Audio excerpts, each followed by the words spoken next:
Chers amis Pinétois, bonjour. Nous sommes aujourd'hui sur la Via Domitia.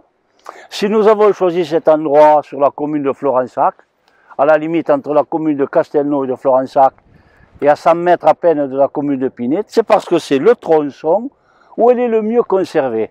Vous avez pu remarquer la hauteur du ballast, la hauteur de la construction, à plus de 1 mètre du sol. Ici, il ne manque que quelques centimètres de gravier pour retrouver la voie dans son état original.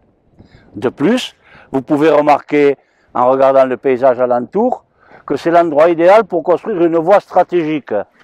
Elle est nettement au-dessus du sol, on voit très bien le paysage alentour, on peut surveiller la mer, vous voyez d'ailleurs le Mont Saint-Clair plus loin, et ensuite elle est bâtie juste au-dessus de la plaine qui était marécageuse, et juste avant, une partie qui était beaucoup plus vallonnée. Nous sommes ici entre Saint-Ibéry et Montbazin, nous en reparlerons, qui étaient les deux haltes de la voie. Comment elle a été construite? C'est facile. C'est une voie stratégique, une voie militaire. Tout est fait pour que l'on puisse circuler rapidement dessus. Elle est construite en ligne droite depuis Nîmes jusqu'à Anserune pour la région qui nous intéresse. Elle est construite hors sol, avec des matériaux qui drainent les eaux. On peut circuler tant qu'on veut. Et sa surface est constituée d'un gravier fin. On pourrait penser à un terrain de tennis en terre battue. C'est très souple, c'est très facile à parcourir. Par contre, c'est fragile, il faut l'entretenir sans arrêt. Nous allons nous avancer un peu et nous allons voir une partie assez étonnante de la voie. Alors, suivez-moi, quelques centaines de mètres, nous nous approchons de la commune de Pinet. En s'avançant, on voit bien dans le paysage qu'elle est en ligne droite. On le verra mieux d'ailleurs un petit peu plus loin. Elle était en ligne droite et en plus elle était pratiquement à l'horizontale. Sa construction, allez, on va dire entre 121 et 118 avant Jésus-Christ, c'est la première route, la toute première, qui a été construite sur le sol de la Gaule. Jusque-là, il y avait des chemins gaulois qui reliaient les Oppidas, mais pas de route. La différence entre un chemin et une route, c'est qu'un chemin, il est simplement tracé, défriché, une route, elle est construite en plus. Ici, nous avons une grosse construction. Cette construction qui était à, on va dire, entre 60 et 80 cm du sol, nous allons le voir un peu plus loin, s'est retrouvée à près d'1,20 m après plusieurs réfections. Alors, comme vous pouvez le voir, la voie domitienne s'enfile dans le paysage, là, on la voit en face de nous, toujours à l'horizontale, mais au passage, elle a été crevée sur plusieurs mètres pour permettre le passage, on voit d'ailleurs des voitures qui passent, pour permettre le passage de la départementale Castelnau-Pomerol.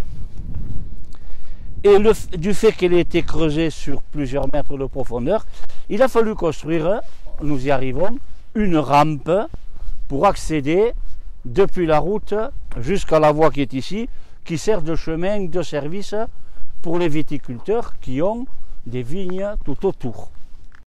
Ici, nous sommes sur la voie. Au cours des siècles, les labours ont amené, ça c'est courant, c'est pour tous les terrains, les labours amènent la terre du point haut jusqu'au point bas. Donc pour cette vigne qui se trouve sur notre droite, la terre qui se situait dans le haut de la vigne a été transportée vers le bas de la vigne et a recouvert la voie. Normalement, nous devrions être ici à 1 mètre au-dessus du sol à droite, pareil à gauche, et nous voyons ce décalage dû au labour, tout simplement. Je rappelle que nous sommes entre les communes de Castelnau et de Florensac. Et nous nous approchons donc de cette rampe. Alors jusqu'ici, nous étions sur la voie et à partir de maintenant, nous allons passer dans la voie. C'est un site assez rare où l'on peut voir la construction à l'intérieur. C'est comme si avec, je sais pas, un scanner, on rentrait à l'intérieur de la voie. Ici, la voie a été coupée sur la moitié de sa largeur. La voie est là, et ici, elle a disparu. Avançons encore un peu. Et cette rampe a permis de dégager bien fortuitement cette construction que nous voyons ici.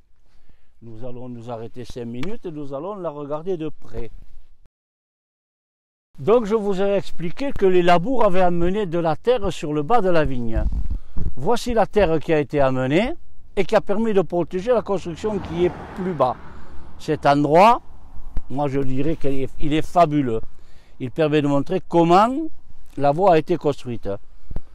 On a laissé la végétation l'envahir parce qu'on s'est rendu compte que dès qu'on dégage des constructions comme ça, qui sont assez fragiles, elles se dégradent très vite. Donc la meilleure solution, c'est de laisser faire la nature et de laisser la végétation envahir. Mais enfin, on peut se rendre compte de la construction. La construction sur 3 étapes. D'abord au sol, des pierres. Une bonne couche de pierre, voire 2, pour bien stabiliser la voie. Par-dessus, du gravier, un gros gravier. Le voici, sur 20 à 30 cm. Ça, c'est très important, ça permet de drainer. N'oublions pas que c'est une voie militaire, il faut circuler tout le temps. L'été, c'est facile, mais l'hiver, quand il pleut, il faut pouvoir passer. Or ici, quand il pleut, vous pouvez vous en rendre compte, c'est vraiment de la boue. Donc ici, cette couche de gravier sert à drainer, et par-dessus cette couche de gravier, la 3e couche, qui est là, qui est une mince couche de 8 à 10 cm de sable.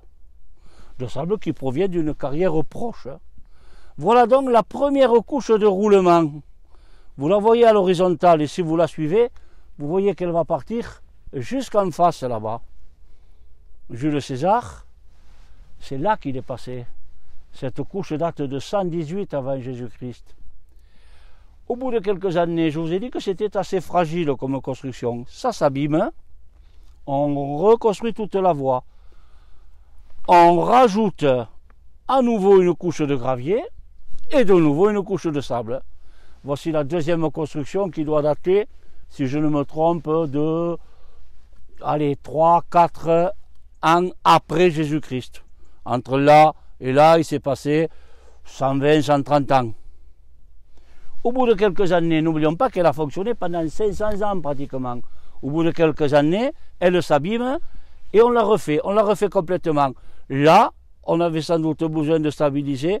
On a rajouté une couche de pierre relativement plate, de pierre de calcaire qu'on a pris dans une carrière proche. Et par-dessus, encore une couche de sable. Et puis on a recommencé, encore des pierres plates, encore du gravier, encore une couche de sable. On est sûr qu'il y a eu 6 réfections. Une première construction, suivie de 6 réfections, depuis 118 avant Jésus-Christ jusqu'à 360 ans après Jésus-Christ. Ce qui nous fait quand même plus de presque 500 ans de fonctionnement pendant la période, on va dire, romaine. Voilà, et puis par-dessus cette terre dont on a parlé. Comment on le sait? Bien tout simplement parce que chaque fois qu'un empereur a fait refaire toute la voie, il a eu à cœur de placer des bornes milliaires que nous verrons plus tard. Et sur ces bornes, qui sont de gros fûts, de grosses masses de pierre, voire de marbre, il y a des tas d'inscriptions. Les archéologues ont retrouvé toutes ces bornes et ont pu dater de façon très précise les 6 réfections de la voie. Voilà, c'est un ensemble relativement fragile, peu connu, mais très important. Un des rares où l'on peut étudier la construction de la voie dans sa longueur.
Nous voici à présent donc entre le bois de la Vanlongue et la côte de Crouzille sur un tronçon très intéressant, un tronçon encore en très bon état. Vous voyez que nous sommes sur un balafre à plus d'1 mètre du niveau du sol et nous allons parler du découpage du paysage, nous allons parler du parcellaire, nous allons parler des différentes communes qui longent la Via Domitia et de son impact sur tout le paysage traversé, sur tout le bas Languedoc.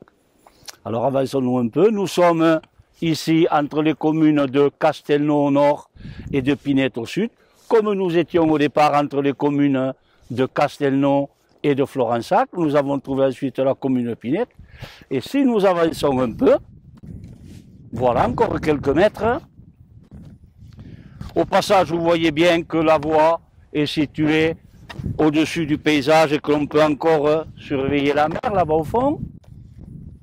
Toujours la même importance stratégique. Et en s'avançant, la voie est traversée par un très ancien chemin qui va donner les limites entre toujours Castelnau de Gers et dans le sens des aiguilles de la montre, Montagnac, de l'autre côté de ce chemin, Pomerol au sud-est et Pinette au sud-ouest. La voie Domitia, tout le long, va servir à appuyer les différentes communes. Et nous allons grimper jusqu'à la crête de Crouzille, où nous allons voir justement le découpage du paysage. Il faut dire que lorsque les Romains arrivent dans notre région, il n'y a pas de découpage des parcelles. Les Gaulois n'avaient pas le sens de la propriété comme nous l'avons. Ils cultivaient quelques lopins de terre par-ci par-là, ils les abandonnaient, ils les reprenaient. Lorsque les Romains arrivent, alors là c'est tout différent. Ils découpent le paysage en carrés de 700 mètres de côté, on appellera ça la centuriation. C'est le lopin de terre, enfin le lopin, ça fait quand même 50 hectares. C'est donc la portion de terre que l'on va donner au centurion après avoir servi toute une vie dans l'armée.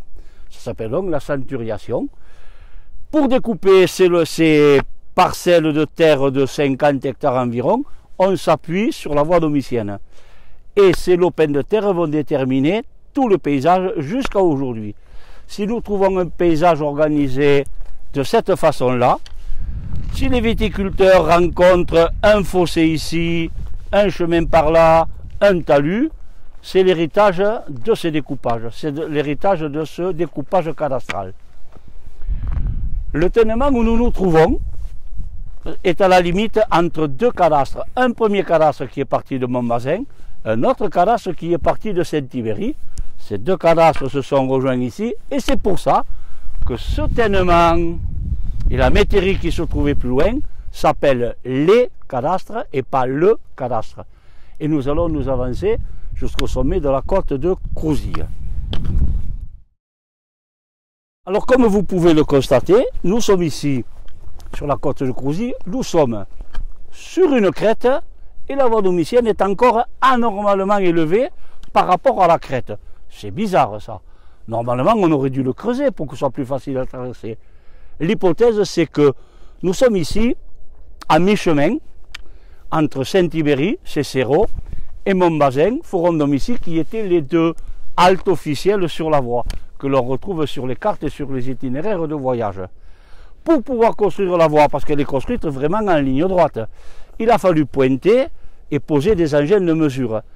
Ici, depuis cette crête, nous pouvons passer par-dessus les crêtes suivantes et voir l'oppidum de Saint-Ibéry. Malheureusement, à cause de la végétation, on ne le voit plus. Et par là, pas la première, mais à la deuxième crête, nous sommes au-dessus de Montbazin. On pouvait donc à partir d'ici pointer sur les deux haltes, les deux étapes et construire notre voie en ligne droite. Voilà, vous voyez en même temps que le parcellaire a été découpé à partir de la voie. Et nous allons nous diriger vers un autre site très intéressant de la voie domitienne.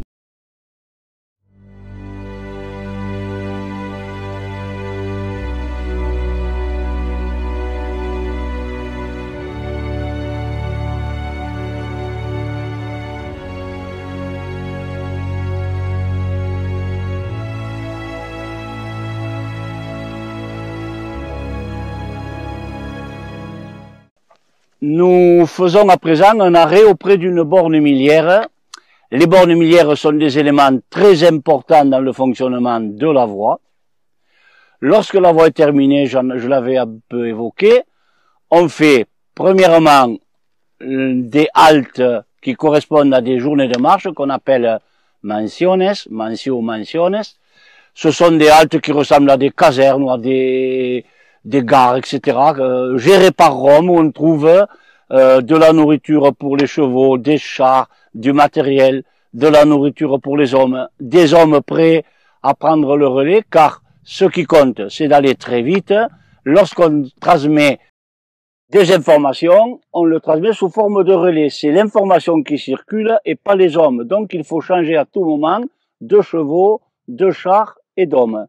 Le deuxième élément de la construction, ce sont les bornes miliaires. Alors les bornes miliaires, en voici une, très importante celle-là. Pourquoi miliaire? Parce qu'installée tous les 1000 pas. Alors je vais faire un peu la démonstration.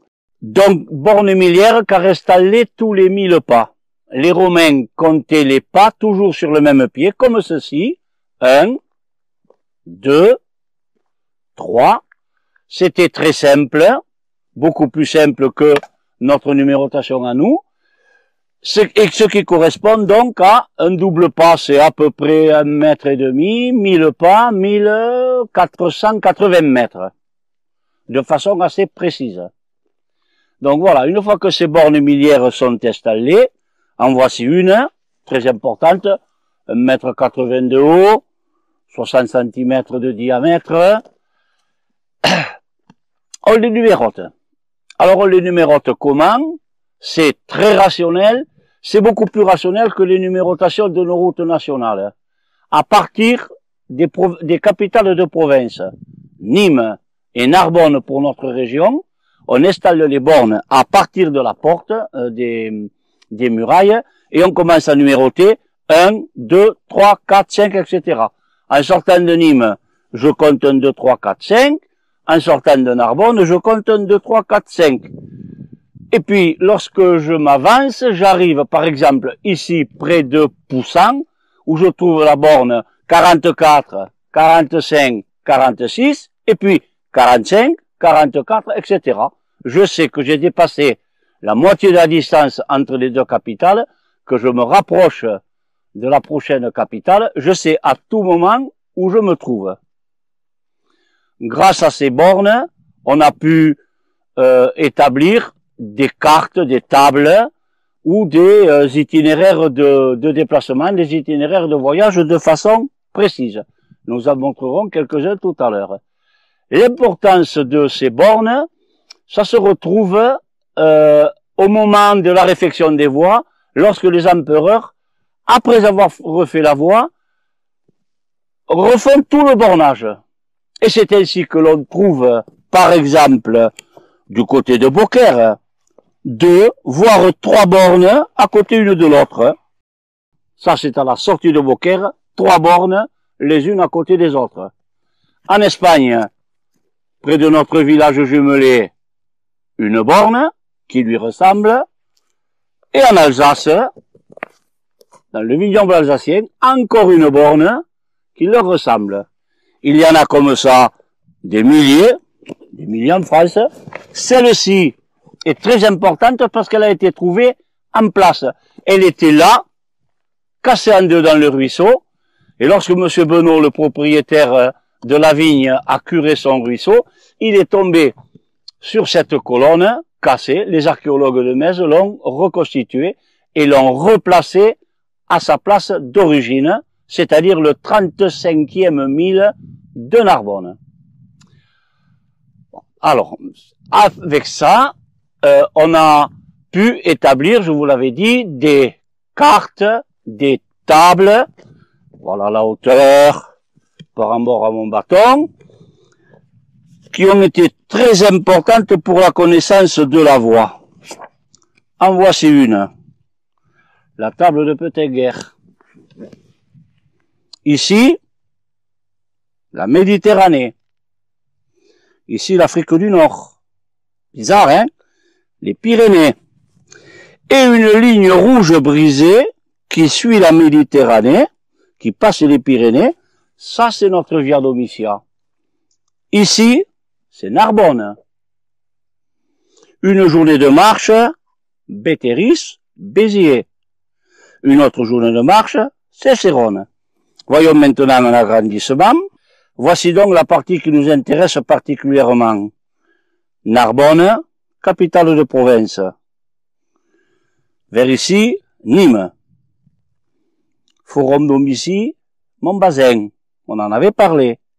Là, c'est une halte. Une journée de marche. Cécérone, Saint-Tibéri. Une autre halte. Avec une deuxième voie qui va monter vers Luté-Valodève, Condat-Tobago-Bio. Et si je continue, une journée de marche. Béthéris, Béziers. Une journée de marche, Narbonne. Vous vous rendez compte de la précision de cette carte? Avec une carte comme ça, dans tout l'Empire romain, car ces cartes représentent tout l'Empire romain, je ne peux jamais me perdre.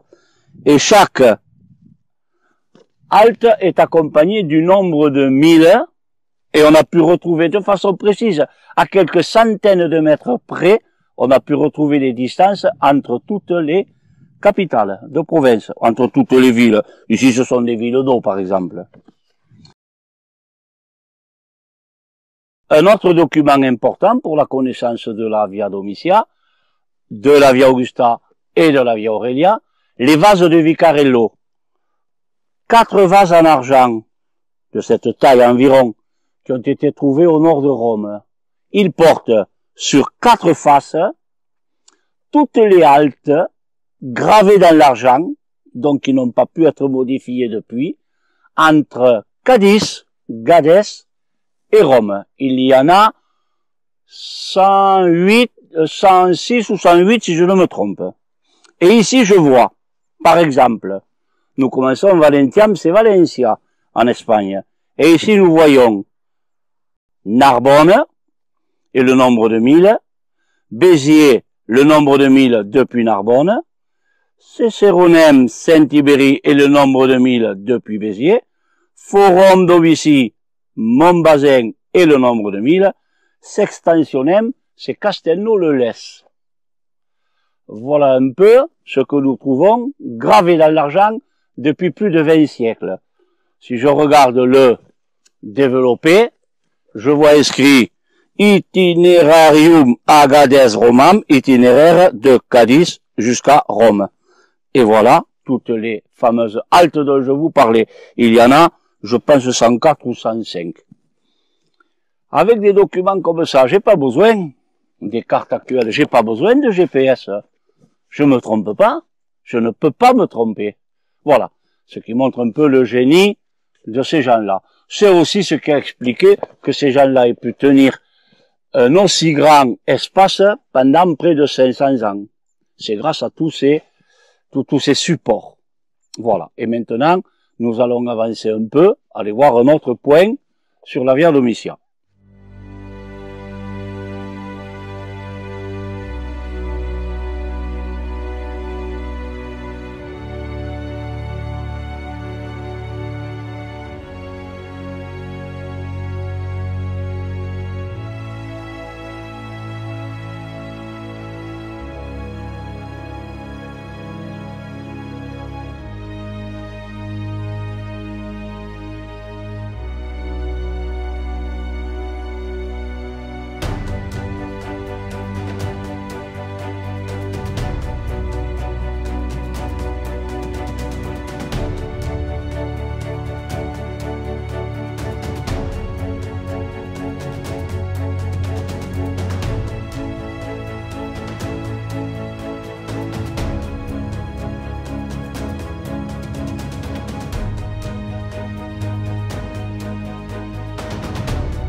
Alors, voici une autre borne milliaire. Nous sommes à 1480 mètres de la précédente. Par contre, celle-ci, c'est une copie qui a été installée récemment à 1 000 romains du 35e mille Narbonne où nous sommes passés précédemment. Elle a exactement la même forme, la même roche, nous verrons d'où elle vient. Et voilà. Alors comme ça, il y en a quelques-unes tout le long. Le syndicat du nord du bassin de Thau, enfin, le service d'archéologie de ce syndicat, a donc installé tout le long une dizaine de bornes en essayant de retrouver exactement les milles depuis Narbonne en direction de Nîmes. Nous voici donc sur la commune de Metz, dans la côte dite de Saint-Gabriel. Je vous avais dit que la voie était recouverte de gravier, style terrain de tennis en terre battue pour pouvoir rouler très vite, sauf à deux endroits, traverser les villes et les parties pentues pour éviter le ravinement. Donc ici nous sommes dans une côte, on avait donc mis un dallage. Et nous sommes ici sur ce qui reste d'un dallage très dégradé, mais enfin très intéressant à voir. On voit bien l'usure supérieure des pierres, on voit bien les dalles grossières qui avaient été installées pour combler les vides du sol. Et ici, très important, regardez bien l'usure là et là, c'est exactement le passage des roues, le passage répété pendant des centaines d'années, le passage de milliers et de milliers de roues qui a fini par enfoncer les pierres par certains endroits et les user sur le bord.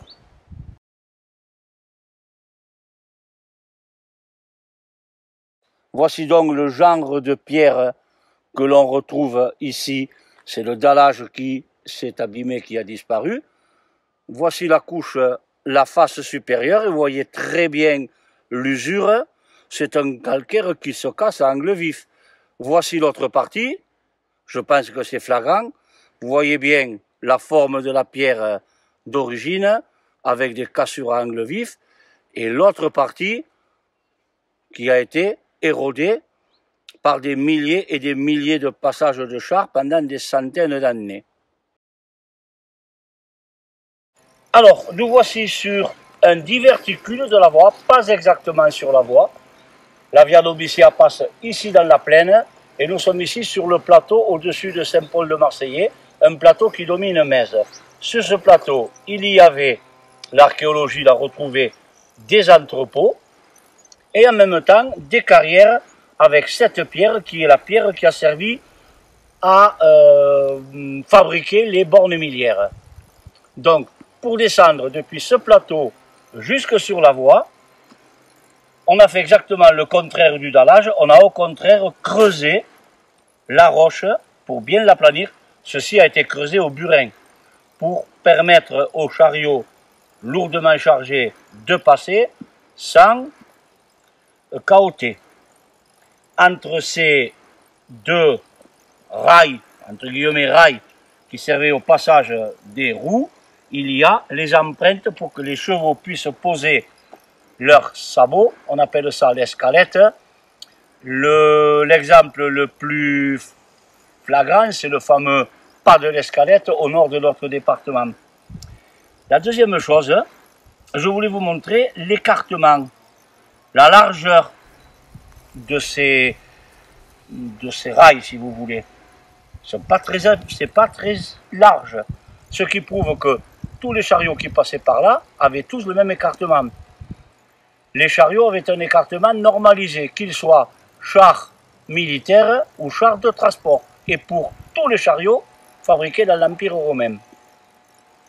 On a eu donc un écartement d'essieux qui correspond à peu près à 1,40 m. On n'a pas changé cet écartement. Au Moyen-Âge, on a eu toujours le même écartement. Plus tard, on a eu toujours le même écartement. Et quand on a fabriqué le chemin de fer, on s'est servi des essieux qui existaient déjà. Et voilà pourquoi nous en ferons la démonstration un jour avec la voie ferrée qui se trouve près de Saint-Ibéry. Nous avons ici, mon bâton fait à peu près 1,30 m. Nous avons ici un écartement de entre axe 1,40 m qui correspond à l'écartement des voies de chemin de fer. On n'a plus changé l'écartement des roues depuis cette époque-là. Si aujourd'hui, quand vous vous déplacez en TGV, vous roulez sur des rails qui sont écartés de 1,40 m, c'est parce que, à cette époque-là, on avait aussi un écartement de 1,40 m.